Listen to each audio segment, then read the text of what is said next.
वैज्ञानिक अक्सर जो खोज करते हैं, जो रिसर्च करते हैं, जो एक्सपेरिमेंट्स करते हैं, उससे मानव जीवन में विकास ही होता है। लेकिन कभी कभार वैज्ञानिकों की ये खोज बहुत ज़्यादा बायस्ड हो जाती है, हम इंसानों की तरफ और जानवरों के खिलाफ। इंसानों की ज़िंदगी बचाने के लिए आज के हमारे इंसान, हमारे वैज्ञानिक ऐसे क्रूर एक्सपेरिमेंट्स करते हैं जानवरों पर, जिनके बारे में जानकर आपके रोंगटे खड़े हो जाएंगे।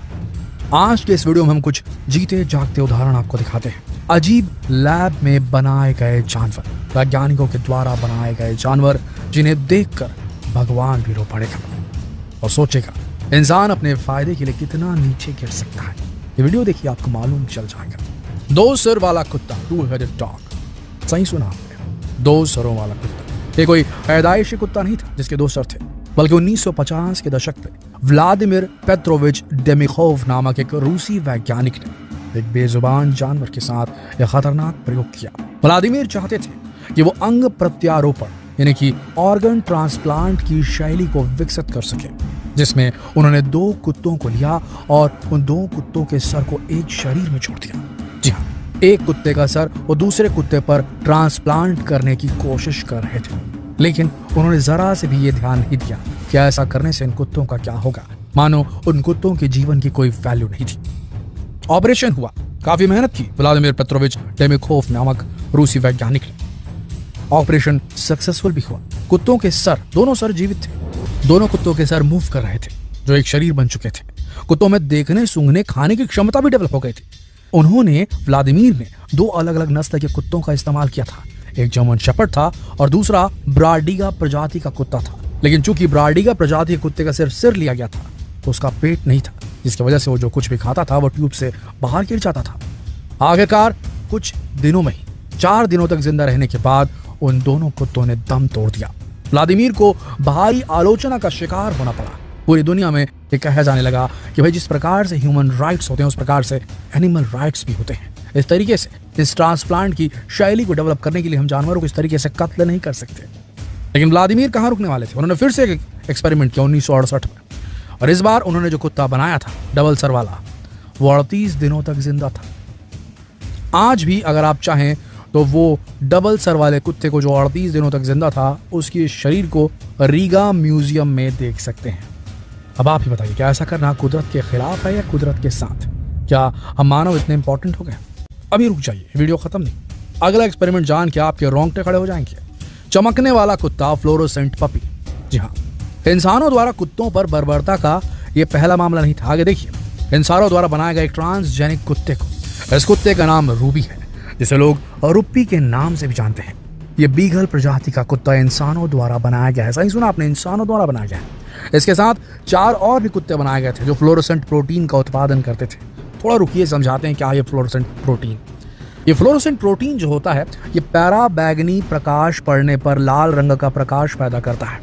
जैसे रेडियम चमकता है, उस प्रकार से पराबैगनी प्रकाश यानी कि अल्ट्रावायलेट लाइट पड़ने पर ये लाल रंग का प्रकाश पैदा करता है। दक्षिण कोरिया में सियोल नेशनल यूनिवर्सिटी के ब्योंग चुन ली के नेतृत्व में एक टीम ने फाइब्रोब्लास्ट कोशिकाओं को क्लोन करके ऐसे कुत्तों का निर्माण किया जो समुद्री एनिमोन द्वारा उत्पादित एक लाल फ्लोरोसेंट जीन पैदा करते हैं। यानी कि क्या जो समुद्र में पाया जाता है, एक एनिमोन प्रजाति की एक चीज जीव होता है, उसके अंदर लाल फ्लोरोसेंट लाइट, लाल चमकदार लाइट अंधेरे में निकालने की उसके अंदर क्वालिटी होती है।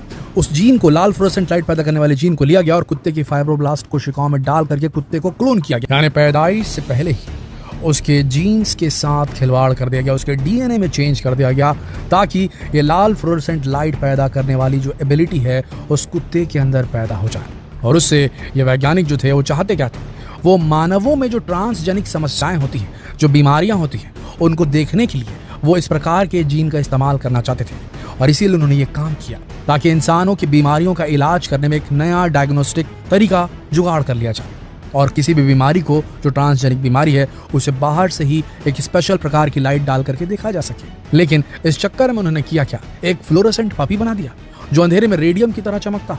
ये कितना गलत है सोचिए।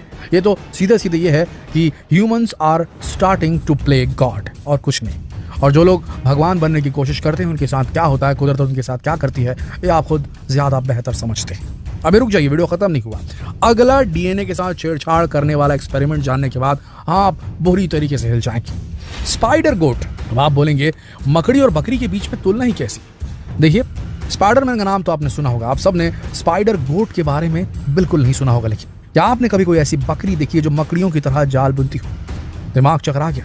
लेकिन ऐसा नहीं है। ये बकरी जो है ये मकड़ियों की तरह जाल नहीं बुनती है, लेकिन इसके दूध में कुछ ऐसी क्वालिटी है जो मकड़ी के जाल को जो स्ट्रेंथ देती है, वो वाली क्वालिटी इन बकरियों के दूध में है। व्योमिंग विश्वविद्यालय के शोधकर्ताओं ने मकड़ियों के रेशम पैदा करने वाले जीन को बकरियों में डाल दिया है और एक ऐसा तरीका विकसित किया है जिस तरीके से शोधकर्ता इस रेशम को जो बकरियों के दूध में पाया जाएगा, जिनके जीन्स में मकड़ियों के जो जीन्स है उनको मिला दिया गया है, तो इनके दूध में जो वो रेशम पाया जाएगा जो जाल में होता है, जो वो काफी स्ट्रांग होता है, उसका इस्तेमाल फिर ये वैज्ञानिक कर पाएंगे। आपको यकीन नहीं होगा, लेकिन मकड़ियों का जो जाला होता है उसके अंदर जो प्रोटीन होता है वो बहुत स्ट्रांग होता है और इसका इस्तेमाल कई सारे प्रैक्टिकल चीज़ों में किया जा सकता है, जैसे कि चिकित्सा जगत में हम इंसान कर सकते हैं। फॉर एग्जाम्पल, किसी का टेंडन या लिगामेंट टूट जाए, लिगामेंट उस टिश्यू को कहते हैं, उस उत्तक को कहते हैं जो एक हड्डी को दूसरी हड्डी से जोड़ता है। अगर उसमें कोई चोट लग जाए तो उसका रिपेयर करने का कोई जुगाड़ नहीं होता, उसे रिपेयर नहीं किया जा सकता, सर्जरी भी काफ़ी कठिन होती है उसकी। लेकिन अगर वहाँ पर ये जो मकड़ी का जाला होता है उसके अंदर एक स्पेशल स्पाइडर प्रोटीन होता है, अगर उसका इस्तेमाल किया जाए तो उस रोग में फ़ायदा हो सकता है, लिगामेंट का रिपेयर किया जा सकता है। यही नहीं, जो हमारे फौजी होते हैं, फौजी जो केवलार वेस्ट पहनते हैं, जो शील्ड पहनते हैं, जो कवच पहनते हैं, जो बुलेट प्रूफ जैकेट पहनते हैं, उसके अंदर जो केवलार होता है उससे कई गुना ज़्यादा ताकतवर होता है वो प्रोटीन जो स्पाइडर्स की मकड़ियों के जाले में पाया जाता है। और चूंकि इन मकड़ियों को फार्म बनाकर इनकी फार्मिंग नहीं की जा सकती, क्योंकि एक मकड़ी दूसरी मकड़ी को खा जाती है, एक प्रकार का बिहेवियर होता है मकड़ियों में। इस वजह से चूंकि इस स्पाइडर प्रोटीन को, इस वेब प्रोटीन को ज़्यादा मात्रा में बनाने के लिए वैज्ञानिकों ने क्या जुगत निकाली, उन्होंने इसके जो जीन है, जो स्पाइडर्स का जीन्स है, उसको सम्मिलित कर दिया, मिला दिया, फ्यूज़ कर दिया बकरियों के जीन में और बाद में स्पाइडर गोट्स का निर्माण हुआ, क्लोनिंग करके इन्हें पैदा किया गया। और ये जो बकरियां हैं अब जो दूध देती हैं उसके अंदर वो स्पाइडर प्रोटीन रहता है, जिसे वैज्ञानिकों ने उनके दूध से एक्सट्रैक्ट करने का, निकाल लेने का तरीका ईजाद कर लिया और उसके बाद इनके पास वो वेब प्रोटीन, वो स्पाइडर प्रोटीन आ सकता है, जिसे ये अलग अलग क्षेत्र में प्रैक्टिकली इस्तेमाल कर सकते हैं। लेकिन ऐसा करने के लिए उन्होंने 2 प्रजातियों को दिक्कत में डाल दिया। मकड़ियों की प्रजाति से जीन लिया और उसे उठा करके बकरियों की प्रजाति में डाल दिया। अब आप खुद ही बताइए, क्या हम इंसान भगवान बनने की कोशिश नहीं कर रहे? क्या ये सही है? क्या आपको लगता है कि ऐसा एक्सपेरिमेंट होने चाहिए?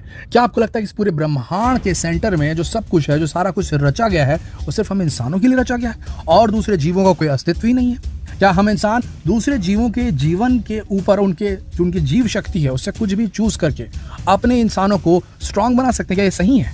क्या ये एथिकल रूप से सही है? क्या जवाब है आपका? अपने कमेंट्स जरूर लिखिए और जितना हो सके सवाल दूसरों से पूछने के लिए इस वीडियो को शेयर करें। धन्यवाद।